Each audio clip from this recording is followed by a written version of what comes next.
2 இலக்க எண்ண எப்படி எளிய முறையில பெருக்கலாம் 3 முறை இருக்குது. நீ எது வேணுமோ அந்த முறையை பயன்படுத்திக்கோடா கண்ணு. புரியுதா?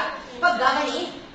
இப்ப இந்த 5 நமக்கு தேவையில்லை. நேற்று ஒரு இலக்க எண்ணால எப்படி பெருக்கணும்னு சொல்லி கொடுத்த ஞாபகம் இருக்கா? அதே முறைதான்.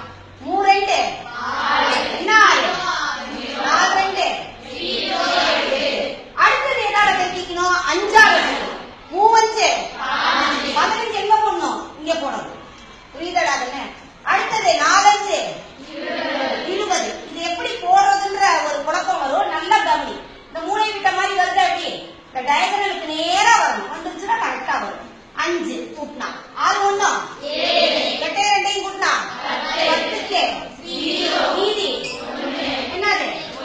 ரைட்டா? அதே மாதிரி இன்னொரு முறையிலையும் இருக்கலாம். இப்ப கவனிட இதுல நல்லா கவனிடாங்கன்னு முதல் இங்க இருக்கக்கூடிய 1ஆம் ஸ்தானமும் 1ஆம் ஸ்தானமும் 3 5 15க்கு மீதி அடுத்தது 10ஆம் ஸ்தானமும் 10ஆம் ஸ்தானமும் 4 2 8 ரைட்டாடா? இப்ப நல்லா கவனி.